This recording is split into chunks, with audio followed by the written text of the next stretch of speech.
జీ5 ఉండగా మీ favourite TV shows ని మీరు అస్సలు మిస్ అవ్వలేరు. Complete free. నువ్వు బావ వేర్వేరు కాదు కదక్క.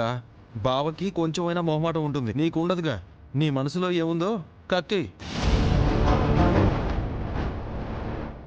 అమ్మా అది మరేం లేదమ్మా, మాకు కొన్ని అప్పులున్నాయి.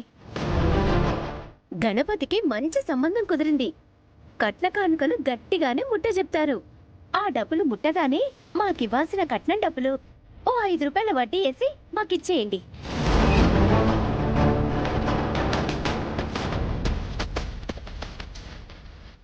అబ్బో ధర్మోడ్డి.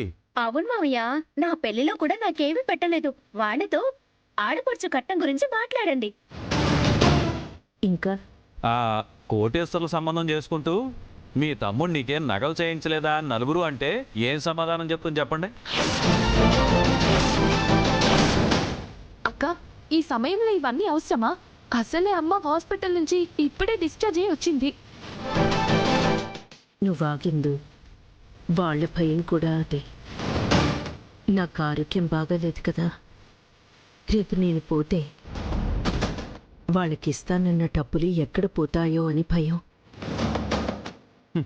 గొప్ప సంబంధం అని అక్క పెళ్ళప్పుడు వరాలు కురిపించావు. ఇప్పుడు కుబేరుడికి వెంకటేశ్వర స్వామి బాకీ పడ్డట్టు పడ్డావు.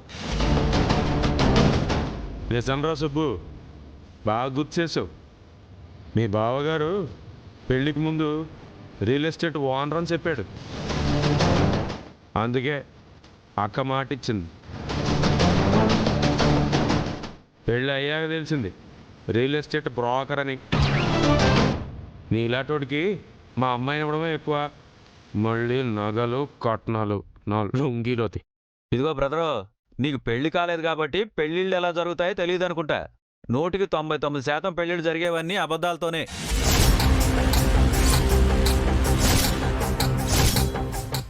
అందుకే చాలామంది భార్యాభర్తలు సఖ్యతగా ఉండలేకపోతున్నారు, విడిపోతున్నారు.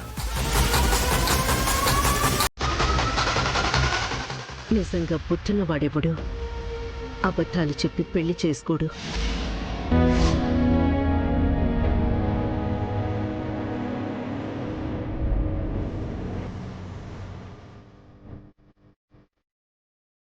పుట్టింటి పరువు పోతుందని చాలామంది ఆడపిల్లలు సరిపెట్టుకుంటూ ఉంటున్నారు. అబద్ధం చెప్పి పెళ్లి చేసుకునే ఎవరికైనా భార్య మనసులో సరైన గౌరవం ఉండదు.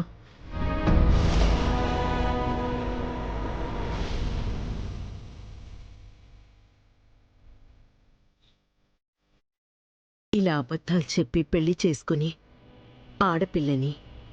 ఆడపిల్ల కుటుంబాన్ని బాధపెట్టడం కంటే పెళ్లి చేసుకోకుండా ఉండిపోతేనే బాగుంటుంది. జీ5 యాప్ డౌన్లోడ్ చేసి అన్ని ఎపిసోడ్స్ పూర్తి ఉచితంగా చూడండి.